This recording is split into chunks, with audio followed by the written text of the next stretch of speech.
Okay, now that you've decided you're going to install a ceiling fan like this, is there a step 1, 2, 3, 4, 5, 6, 7?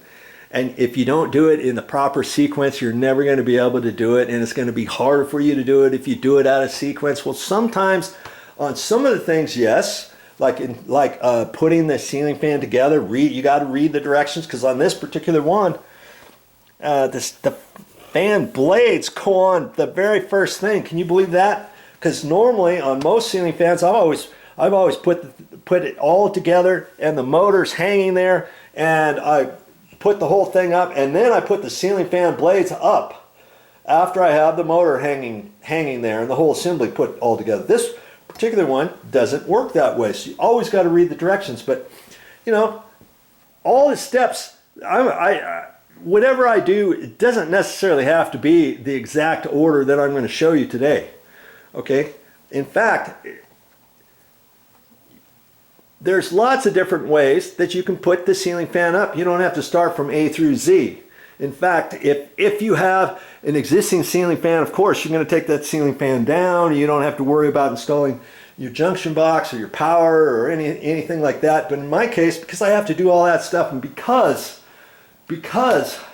I'm going to be taking the power out of this smoke alarm, the first thing on my docket is to remove this smoke alarm and see what I have to do about removing the junction box. That's one of my first steps, and I've already done the first step of that first step to make sure the power's off, and I showed you that in the module before this. I hope you watched that.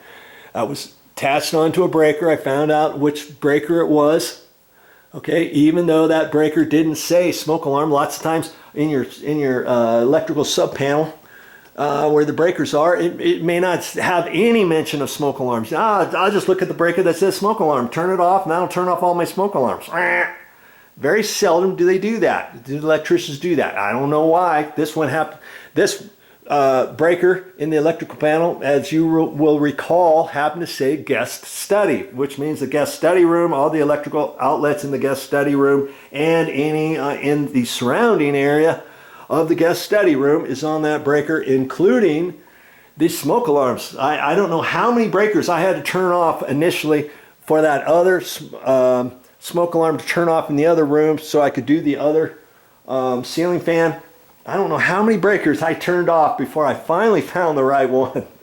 Oh, it's kind of amazing. Okay, so my case is I need to get up there and do that, and just pre stuff to get your job ready. If you got a floor drop, you can put it down here. In my case, I don't really have that. I'm gonna have a little bit of drywall dust is gonna come down. I got my vacuum here. When it comes down, I'm not gonna like traipse it all over the place.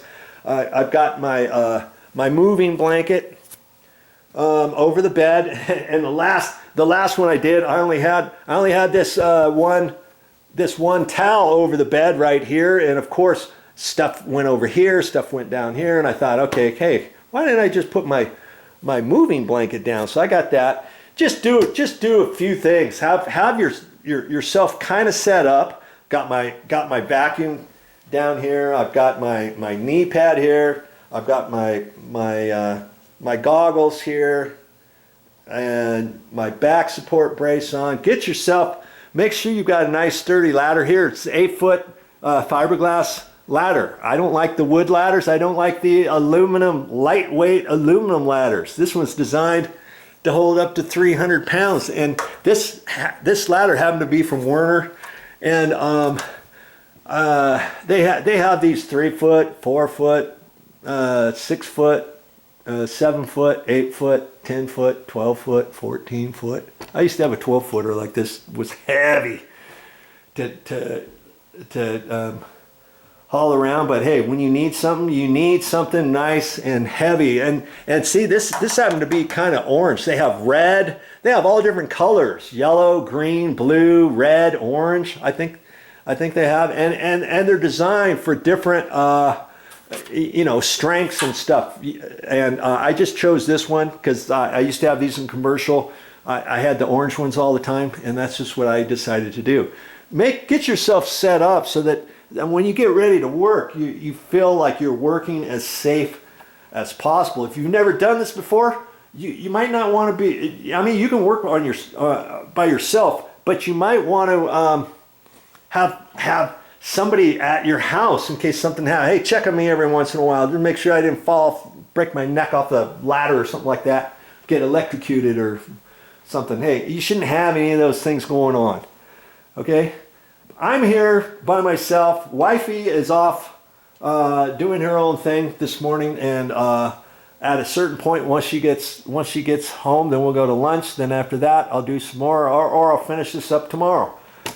Give yourself a time frame. Give yourself enough time to do this. If you don't get done today, can you finish up tonight? Can you do some work on it tonight? Can you do some work in here during the day tomorrow? Do you need to wait for a weekend before you come and do this? You think you're going to do this in 1 or 2 hours?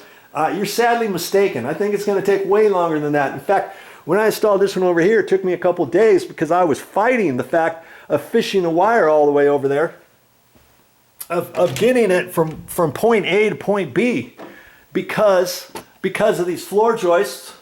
The floor joists, it's dark in here, sorry, but the floor joists were going from left to right. I had to go from here, and I had to go through the different TGI floor joists, and I was lucky enough that the floor joists were, the TGIs were the metal gusseted ones that go up at a diagonal back and forth, and they weren't the wood gusseted ones. I would have had a heck of a time in the other room, but even if these are wood gusseted ones, I know they're going this way. I'm not going to have an issue, but I know when I take this off, when I take that off, they're going to be TGI floor joists. They're going to be about 16, 18 inches tall, and they're going to have the metal braces going like this, and I'm going to be able to see through each one. Boom, boom, boom, boom, boom, boom, boom, boom, boom. It's not going to matter to me though, because the joists are going this way.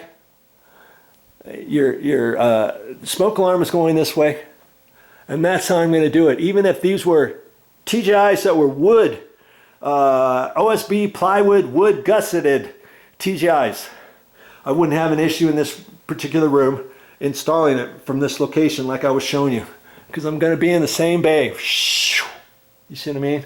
Even if this was 2x12 wood ceiling joists going across here, floor joists going for your next room, whatever. In older house, no attic above, no problem. Okay, I'm not going to go into all the ifs, ands, or buts on what happens if your joists were going one way or another. I did that on some other videos that I've got that I will attach somewhere in the video course. You know, if you're looking at a different video course, if you're looking at that one that I installed over there, I go through all kinds of variables and how to get your power over to here without cutting holes in your ceiling or your walls, depending if you're on a ground floor and if there's no attic above there, and if there's a room up here and you can't get up there. I give you all kinds of different ways how to do it without cutting drywall out. Okay, you should find those videos and watch them. If you can't find them, let me know and I'll direct you where they are.